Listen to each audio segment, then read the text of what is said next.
ঈদের আনন্দে স্বৈরাচার মুক্ত, হাসিনা মুক্ত জনগণ আর ছেলে পেলে মিছিল করতেছে। আপা নাই ঈদ মুবারক, আপা ছাড়া ঈদ মুবারক, কাবু ছাড়া ঈদ মুবারক, হাসিনা ছাড়া ঈদ মুবারক। এইবার জুলুম মুক্ত বাংলাদেশে ঈদের আনন্দ বেশি হচ্ছে। আরো একবার বলেন আল্লাহু আকবার। আজকে জানি না পাগলিটা ভারতে পালিয়ে আছে, স্বামীর বাড়িতে কিভাবে ঈদ করতেছে। কথা বল না কেন?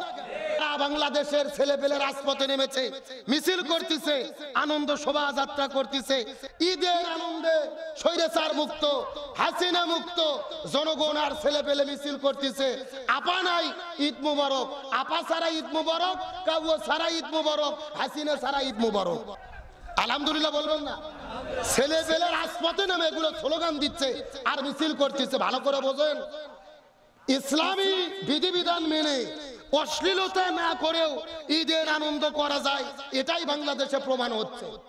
তার কারণ ঢোল তবলা, গান বাজনা, অশ্লীলতা এগুলোর সঙ্গে মুসলমানদের ঈদের কোনো সম্পর্ক, জোরে বলেন কোনো সম্পর্ক। তাহলে এই বছরে আমরা ঈদের যে আনন্দ পাচ্ছি জালেম মুক্ত দেশে, এই আনন্দ আমরা বিগত 16 বছরে পাইনি। তার কারণ কি? জামাত ইসলাম বিএনপির হাজার হাজার নেতা কর্মী জেলের মধ্যে বন্দী ছিল। আপনি আমি ঠিকই আনন্দ করেছি, যাদের সন্তান জেলে বন্দী ছিল তাদের ঘরে ঈদের আনন্দ ছিল না। আলেমদের দিকে লক্ষ্য করেন, আল্লামা মামুনুল হক, মুফতি আমির হামজা, রফিকুল ইসলাম মাদানী, শত শত আলেমেরা জেলে বন্দী ছিল। আমরা ঈদের আনন্দ ঠিকই করেছি, যে আলেমেরা জেলে বন্দী ছিল তাদের পরিবারে ঈদের আনন্দ যায় নাই। কিন্তু আজকে সবাই মুক্ত, আলেমেরা মুক্ত, নেতা কর্মী মুক্ত, মাজলুমেরা জেলের মধ্যে নেই। যেই দেশে জুলুম হয় ওই দেশে ঈদের আনন্দ থাকে না। এইবার জুলুম মুক্ত বাংলাদেশে ঈদের আনন্দ বেশি হচ্ছে। আরো একবার বলেন আল্লাহু আকবার। আর ইসলাম আমাদেরকে শিক্ষা দিয়েছেন, যুগে যুগে যারাই জুলুম করে, যারাই অন্যায় করে, যারাই অপরাধ করে তাদেরকে শাস্তি দেয় কে? আরো জোরে বলেন। আজকে জানি না পাগলিটা ভারতে পালিয়ে আছে, স্বামীর বাড়িতে কিভাবে ঈদ করতেছে। কথা বল না কেন? এখন অনেক মন খারাপ করলেন, হুজুর আপনি হুজুর মানুষের স্বামীর বাড়ি বললেন মানে? এটা কিন্তু আমার বক্তব্য না, ওই দলের নেতাই বলেছিল যে ভারতের সঙ্গে আমাদের সম্পর্ক হলো স্বামী স্ত্রীর সম্পর্ক। কথা বল না কেন? এখন স্বামী তো মুসলমান না ভাই, ওরা হলো হিন্দু, মাথার দেয় সিঁদুর, ওরা কেমনে আনন্দ করবে? তার মানে পাগলিটাও বিপদে আছে। কথা বল না কেন? কোরআনের পাখি আল্লামা সাইদি বলেছিলেন, এমন একটা সময় আসবে এই স্বৈরাচাররা পালানোর জন্য ইঁদুরের গর্তও খুঁজে পাবে না। আল্লামা সাইদি যেই বক্তব্যে বিদায় নিয়ে চলে গেছেন, স্বৈরাচারদের সঙ্গে 100% তার বক্তব্য মিলে যাচ্ছে। আলেমদের উপরে জুলুম করেছে, জনগণের উপরে জুলুম করেছে, আল্লাহ তাআলা এমন ভাবে তাদের বিদায় করেছে, 14 গোষ্ঠী সহ দেশ ছাড়া হয়েছে। চিৎকার করে বলেন এগুলো কার ফয়সালা? আল্লাহ বলেন আমাকারু আমাকার আল্লাহ আল্লাহু খায়রুল মাকিরিন। তারাও ষড়যন্ত্র করে, আল্লাহ কৌশল অবলম্বন করে। কার কৌশল বিজয় হয়? আল্লাহ বলছেন ইয়াকিদুনা কায়দা ওয়া আকিদু কায়দা, তারাও কায়দা কৌশল করে, আল্লাহরও কিছু কায়দা কৌশল। এই জন্য শিক্ষা নিতে হবে, জুলুম করা যাবে না। যুগে যুগে যারাই জুলুম করে নমরুদ বিদায় নিয়েছে, ফিরাউন বিদায় নিয়েছে, আবু জেহেল বিদায় নিয়েছে, আমাদের দেশের লেডি ফিরাউনও বিদায় নিয়েছে। এখান থেকে শিক্ষা নিতে হবে, জুলুম করা যাবে না। মাজলুমদের পক্ষে থাকে কে? তাহলে আলোচনা করতেছিলাম ঈদের আনন্দ তাদের জন্য যাদের রোজা কবুল হয়েছে, যারা আল্লাহর কাছে কি পাইছে? মাপ পেয়েছে। জোরে বলেন, যারা আল্লাহর কাছে কি চেয়েছে? মাপ পেয়েছে। আমরা যদি আল্লাহর কাছে মাপ না পাই, আমাদের ঈদের আনন্দ নেই, আমাদের ঈদের আনন্দ হতে পারে না। এখন আসেন, রমজান মাস বিদায় নিয়ে চলে গেল, একটি মাস আমরা রমজান মাসের রোজা রাখলাম। রমজান আমাদের কি শিক্ষা দিয়ে গেল এটা জানার দরকার আছে না নাই? রমজানের অনেকগুলো শিক্ষা রয়েছে, তার মধ্যে রমজানের গুরুত্বপূর্ণ শিক্ষা হলো 7টি। চিৎকার করে বলেন কয়টি? গভীর মনোযোগ দিয়ে কথাগুলো বুঝতে হবে। রমজানের গুরুত্বপূর্ণ শিক্ষা হলো 7টি। তার মধ্যে প্রথম নম্বর শিক্ষা হলো সুবে সাদিক থেকে আমরা সূর্যাস্ত পর্যন্ত না খেয়েছিলাম। ঘরের মধ্যে খাবার ছিল, পানি ছিল, পান করিনি, খাবার ছিল, খাইনি। আপনারা সকাল থেকে সন্ধ্যা পর্যন্ত যে না খেয়েছিলেন, এর কারণ কি? আপনাদের বাড়িতে ভাত ছিল না, এই জন্য খাবারের অভাব, এই জন্য। তাহলে কেন না খেয়েছিলেন? আল্লাহর হুকুম। জোরে বলেন, কার হুকুম? তার মানে রমজানের প্রথম নম্বর শিক্ষা হলো আমরা প্রয়োজনে বাকি 11টি মাস আমরা না খেয়ে থাকবো, তারপরও হারাম খাবো না। আমার কথার সঙ্গে কি একমত? 1 মাস রোজা রেখেছেন, এমনও লোক আছে রোজাও থাকে সুদের ব্যবসাও করে, আছে না নাই? আরে ভাই, রোজার আগে 100 টাকায় নিতে 120 টাকা, রোজার আসলে লেগে দিয়েছে 100 টাকা 140 টাকা। ও বলতেছে কে ভাই রোজার মধ্যে আরো সুদের রেট আপনি বেড়ে দিলেন?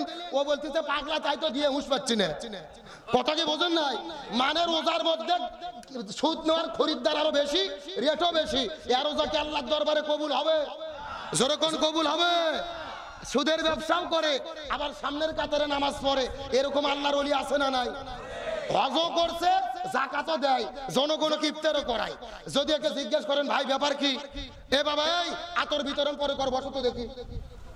না না, ও আজ হচ্ছে এখানে কিসের আতর বিতরণ? না না, এটা কোনো ঝিরঝিরি করা যাবে না। আমার দিকে তাকান, মাত্র 30 মিনিট টাইম আছে, বহু কথা বাকি আছে, একটু লক্ষ্য তো শোনার চেষ্টা করেন। শোনেন, তাহলে সুদের ব্যবসাও করে নামাজও পড়ে, এরকম আল্লাহর ওলি নাই?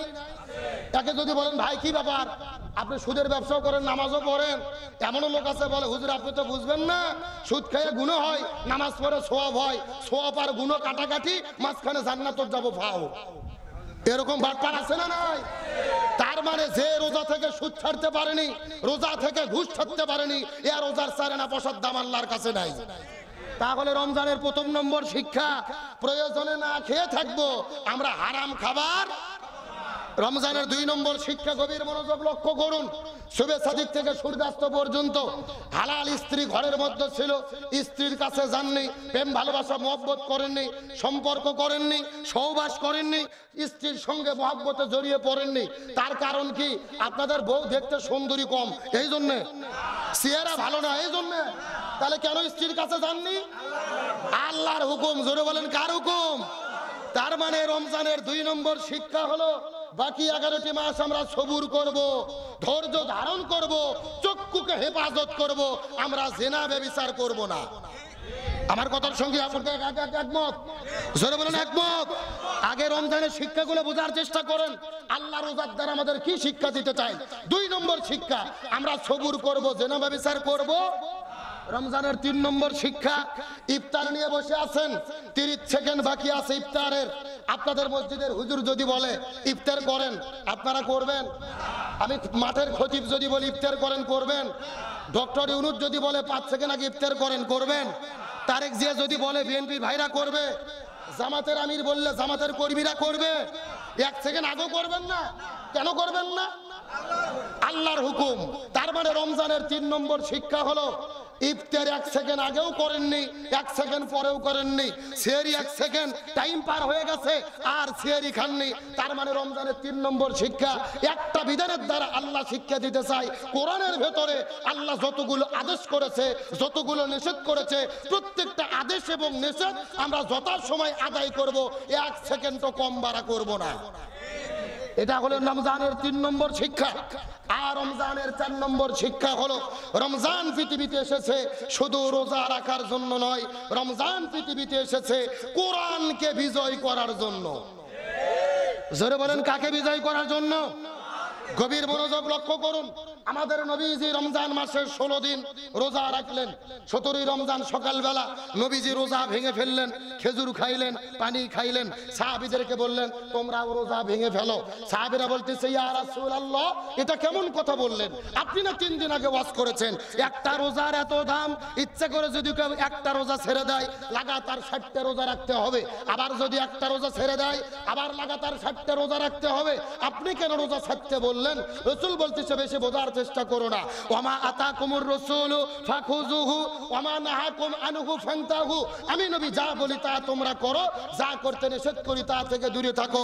আবু জেহেল মদিনে আক্রমণ করেছে, আর বসে থাকা যাবে না, এখন আবু জেহেলের মোকাবেলা করতে হবে।